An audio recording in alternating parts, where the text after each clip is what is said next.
이 워라벨도 중독의 일환이다. 워라벨을 갖고 싶으신 분은 딱 이거 하나만 알고 있으면 됩니다. 안녕하세요. 여러분의 고민을 해결해드리는 고민해결사 오도환입니다. 동물원에 갇힌 동물이 되는 것이다. 사람들은 계속 편한 것에 익숙해지죠. 그리고 똑똑해집니다. 과거에는 당연했던 것들이 점점 더 당연하지 않게 되고 있어요. 예전에는 명절에 같이 모여가지고 무언가를 하고 그렇게 무언가를 하면서 서로 간에 정을 나눴다, 이렇게 생각을 한다고 하면, 이제는 명절에 앉아서 음식을 하는 것이 아니라 그때 어차피 쉬는 날이니까 어디를 놀러 가게 되고 여행을 가고 뭐 아니면 맛있는 걸 먹으러 가고, 그래서 요즘은 과거와 달리 많이 편한 것들을 찾게 되는 거는 어쩔 수 없는 것 같아요. 계속 편한 걸 찾다 보니까 이 사람도 편한데 나도 좀 편하고 싶어 해서 계속 전파가 되는 것 같아요. 계속 이 사람이 편하니까 나도 편해야지 하다 보니까 일을 관두게 되고, 어떤 사람은 쉬게 되고 어떤 사람은 쉬어가지고 나라에서 주는 돈을 받으려고 그 돈만 받으면서 버티는 사람들, 뭐 여러 가지 급여가 있죠. 뭐 실업급여부터 시작해서 뭐 다양한, 뭐 잘렸을 때 받는, 일부러 막 살려고 노력하는 사람도 있고 막 그러더라고요. 오히려 사회에서 계속 일을 안 하는 문화를 권장하는 것 같은 느낌이 들 정도로 좀 과한 부분이 있더라고요. 그리고 서로 그러다 보니까 라이프를 중시해라라는 것이 어느 순간 나오기 시작해서 계속 편할 수 있어, 편하게 이것들이 문화가 되고 있는 것 같습니다. 그리고 또 하나, 포기하는 습관이 전염된 것 같습니다. 어차피 사람들이 요즘 3포 세대네 뭐 해가지고 여러 가지 막 포기를 하는 것이 일반화가 돼 있잖아요. 근데 이 일반화가 돼 있는 것이 만연화 되다 보니까 어차피 난 못해, 어차피 나 안 될 거야, 어차피 나 집 못 사, 어차피 나중에 늙으면 그때 내가 알아서 하겠지, 이런 식으로 계속 뭔가를 포기합니다. 결혼을 포기하고 뭘 포기하고 직장을 포기하고 계속 그것들이 되다 보니까 어차피 그럴 거면 있을 때 즐기자, 없을 때 즐기자, 이런 것들이 또 퍼지는 게 아닐까?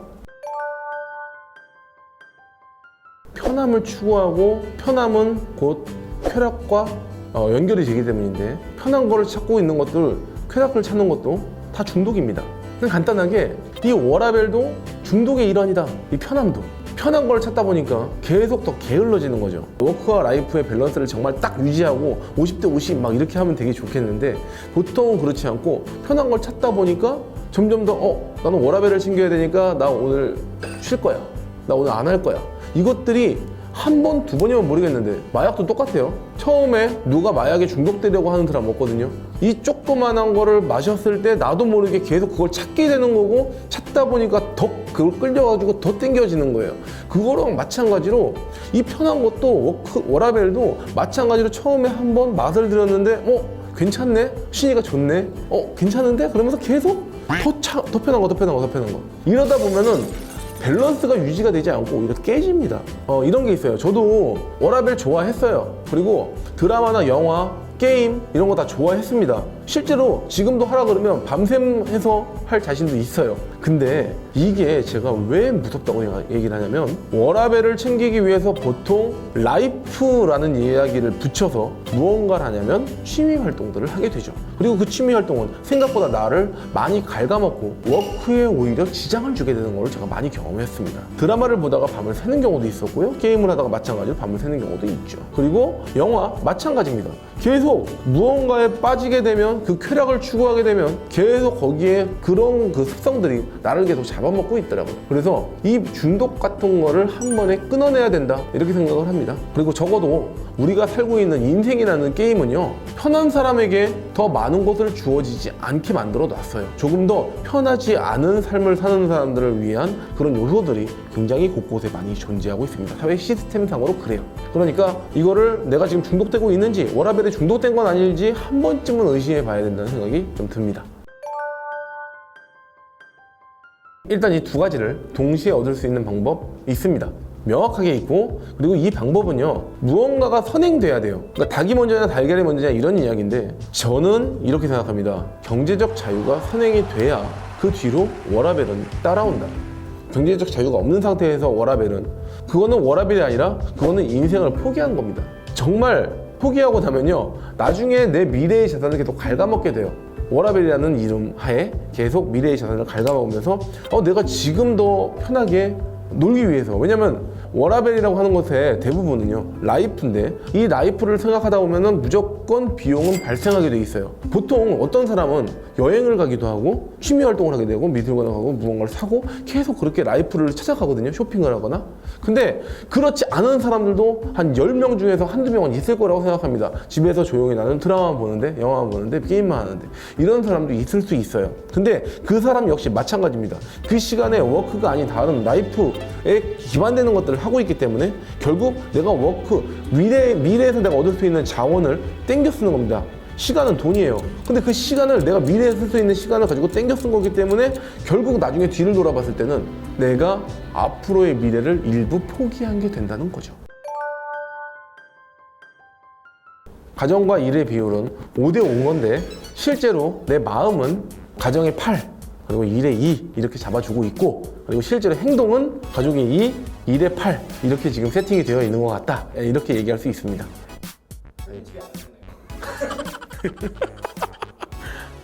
집에 안 가진 않아요. 집에 갑니다. 어저께도 집에 갔다 왔고 그저께도 집에 갔다 왔고 밥은 먹고 잠도 집에서 자고, 그리고 아들이랑 전화가 오는데 아들과 통화도 꽤 길게 합니다. 1시간 이상씩 통화할 때도 자주 있어요. 이렇게 생각합니다. 양보다 질이다. 이 얘기 우리가 맨날 듣고 살았을 거예요. 가정과 일, 이거는 어떤 사람은 그래요. 집에 내가 오래 있었으니까, 그리고 집에서 오랫동안 시간을 보냈으니까 가족을 위해서 최선을 다했다 라고 생각하는 사람들이 종종 계십니다. 물론 그것도 맞는 말일 수 있어요. 그게 뭐 다르다는 건 아닙니다. 근데 적어도 제가 생각하는 거는 단 1시간이든 2시간이든 그 순간에 그 사람이 느꼈을 때 최선을 다했고, 그리고 정말 그 사람조차도 그 가치 있는 가정에 있는 사람이 내가 지금 현재 여기 나와 있지만 내가 그렇게 생각하고 있구나, 그리고 이 사람이 이 가족을 얼마큼 사랑하고 있구나, 같이 놀아주려고 하고 있구나, 이런 것들을 느낄 수 있게끔 해줬다고 하면 10시간을 있던 사람보다 이 사람이 있었던 한두 시간이 훨씬 더 값진 시간이라고 저는 확신합니다. 가정과 일에서 내 마음은 정말 가정을 생각하는 거죠. 그리고 20%는 일인 겁니다. 그런데 실제로 행동은 80%는 일이고 20%는 가족인 거예요. 그렇게 되면 내 마음이 그만큼 많이 가 있으니까 결국 똑같이 봤을 때는 5대5가 되는 거예요. 일주일에 사실 제대로 쉬는 날은 하루 정도 돼요. 그 일요일에 하루 쉴 때는 제가 가족을 위해서 온전하게 시간을 다 보내요. 그리고 토요일날 저녁에는 들어가요. 그래서 적어도 1박 2일 동안에는 내가 할 수 있는 최선을 다해서 가족들과 시간을 보냅니다. 놀러도 가고 같이 밥도 먹고 게임도 같이 해주고, 아들이 경험할 수 있는 최고의 경험을 해주겠다 라고 마음을 먹고 아예 처음부터 온전하게 희생을 합니다. 워터파크 가고 싶다고 하면 제가 둘을 데리고 워터파크를 갑니다. 그리고 정말 재밌게 놀아줘요. 핸드폰도 꺼둡니다. 거의. 안 받아도 돼요. 그날 하루만큼은 온전하게 하는 겁니다. 그러면 자, 물어볼게요. 어떤 사람은 하루 종일 일과 끝나고 집에 가서 계속 같이 시간을 보냈던 사람과 주말에는 또 힘들다고, 그렇게 하다 보면 당연히 지치니까 또 집에 가서 또 그렇게 지친 몸을 이끌고 또 잠을 자는 모습만 계속 보여준다거나, 그랬던 사람과 저처럼 아예 온전히 몰빵해서 계속 그 시간을 최고의 시간으로 만들어준 사람과 어떤 사람이 더 가정에 충실했다고 얘기할 수 있을까요? 이런 겁니다. 그 시간을 내가 처음부터 각을 잡고 몰두하면 느껴지는 거는 5대5 아니 그 이상이 될 수 있을 것이다, 이렇게 생각을 합니다. 그때도 뭐 거의 퇴근 안 했고, 회사 생활 할 때도 새벽 1~2시에 퇴근하고 아침에 8, 9시에 출근을 했었으니까 자는 시간 빼고는 거의 일을 했던 것 같고요. 그리고 그렇게 일을 하다 보니까 일의 결과는 항상 최고였던 것 같아요. 그리고 뭐 꼭 일을 하는 시간만 잡는 건 아니고 일을 하면서도 좀 어떻게 해야 되는지 계속 생각하면서 일을 했기 때문에 사실 쉴 때도 있었어요. 쉴 때도 일찍 갈 때도 많이 있었으니까 일찍 가서도 역시 일에 대한 좀 더 개선점 이런 것들을 고민했던 것 같아요. 위협을 받았던 것 같아요. 인간도 동물입니다. 동물이기 때문에 무리를 지어서 생활하는 습성이 있어요. 그리고 저는 그 무리를 만드는 사람이었다고 생각을 해요. 뱀의 머리 정도는 됐던 것 같습니다. 그러다 보니까 그 당시에 조그만 내가 뽑았던 사람들, 그 사람들이 계속 위협을 받았어요, 사실. 그래서 제가 대표님이 계셨는데 조금 일이 어려워지면 항상 자르라는 말을 입버릇처럼 달고 살았던 사람이었습니다, 실제로. 그리고 저도 마찬가지로 제 시작이 어떻게 됐냐면요, 저는 계속 누군가를 지키려고 계속 했던 것 같고, 와이프도 뭐 좋은 환경이 아니었어요. 그래서 와이프를 제가 책임지려는 상황이었고, 그 뒤로 왔던 모든 사람들을 이 사람을 데리고 왔을 땐 내가 책임을 져야겠다, 이런 생각을 계속 하면서 살았던 것 같아요, 평생을. 그 당시에 제가 3명 회사의 막내 직원이었습니다. 저한테 딱 한 명만 붙여주시면 제가 정말 일을 한번 만들어 보겠습니다 라고 얘기를 했어요. 처음에 당연히 막내 직원 잡일시키려고 뽑았는데 그 사람한테 사람 한 명을 붙여준다? 말도 안 되는 얘기죠. 근데 그 당시에 제가 대형 신문사에 합격을 했고 그 신문사 합격증을 보여주면서 저 여기 들어가야 됩니다. 합격증이 날라왔어요. 근데 저 여기보다 여기서 한번 만들어 보고 싶으니까 저 진짜 마지막 얘기 드리겠습니다. 한 명 붙여주십시오. 근데 이걸 보니까 좀 제가 아까웠나 봐요. 그래서 저한테 한 명을 붙여줍니다. 그리고 그 한 명을 붙였던 사람들, 그리고 그때 이후로 늘어났던 사람들이 지금 저희 회사의 중책 인원들이 돼 있어요.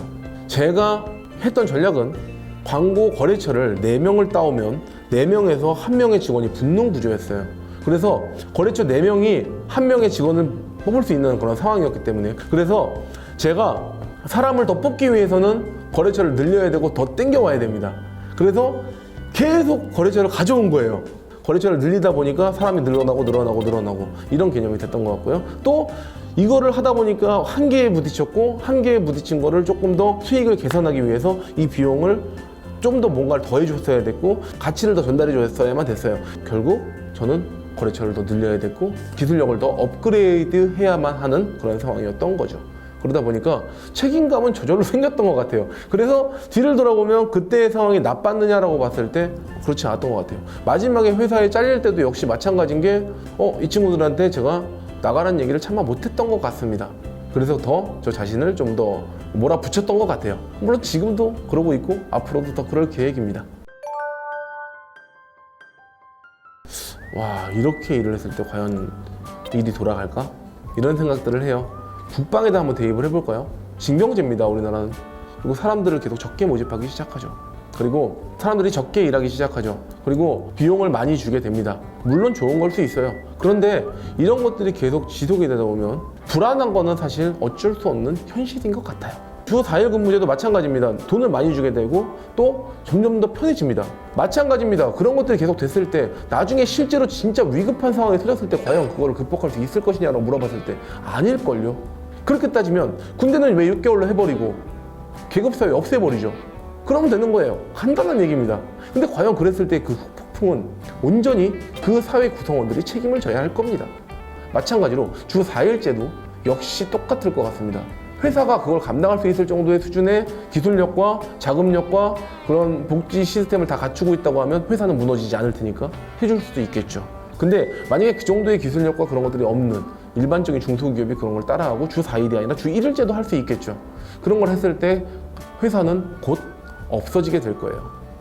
감당할 수 있을 수준의 복지를 하는 것이 제일 중요하다고 봅니다. 극과 극은 안 좋은 거예요. 항상 안 좋아요. 워크에 홀릭이 되어 있는 것과 라이프에 홀릭이 되어 있는 것, 이 둘은요 항상 서로 간에 중심이 있어야 돼요.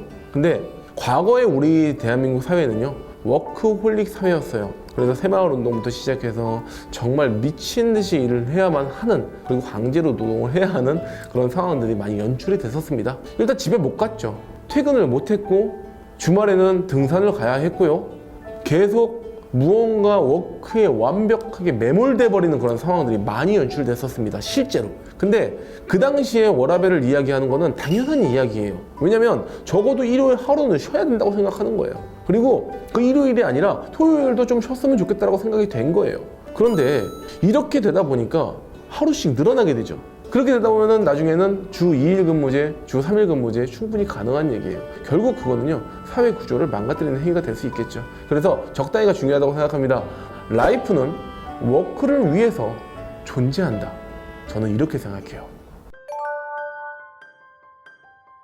워라밸을 갖고 싶으신 분은 딱 이거 하나만 알고 있으면 됩니다.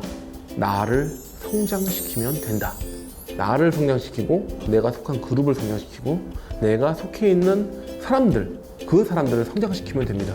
내가 성장하는 것도 방법이고요. 내 주변에 있는 사람을 성장시키는 것도 방법이고 회사를 성장시키는 것도 방법이고, 결국은 사람이 내가 스스로 무언가를 혼자서 계속 살아나갈 거 아니라고 하면 계속 그룹을 짓게 돼 있어요. 집단을 형성합니다. 그 형성된 집단이 성장하게끔 되면, 그리고 또 그렇게 되려면 내가 누군가를 계속 알려줄 수 있어야 되고 내가 스스로 성장을 해야 돼요. 워라밸의 기본은 경제적인 자유라고 이야기했습니다. 경제적인 자유를 얻으려면 내가 성장을 해야 된다. 그러려면 결국 내가 속한 그룹을 계속 성장시켜야 된다. 그렇게 하기 위해서는 어느 정도 초반에 우리가 시드머니를 모읍니다. 그런 것처럼 내가 워크에 홀릭해 있는 시간이 반드시 전제가 되어야 한다. 그렇게 되다 보면 어느 순간 밸런스는 따라올 것이다 라고 생각합니다. 저도 어느 순간이 됐을 때는 조금 쉬어가는 타이밍이 오지 않을까요? 여러분들도 그 시간이 곧 오게 되실 겁니다. 워크를 라이프로 만들면 인생이 달라질 겁니다. 재밌을걸요? 사는 게. 화이팅입니다. 자, 오늘은 여기까지 여러분의 고민을 해결해드리는 고민해결사 오도환이었습니다. 감사합니다.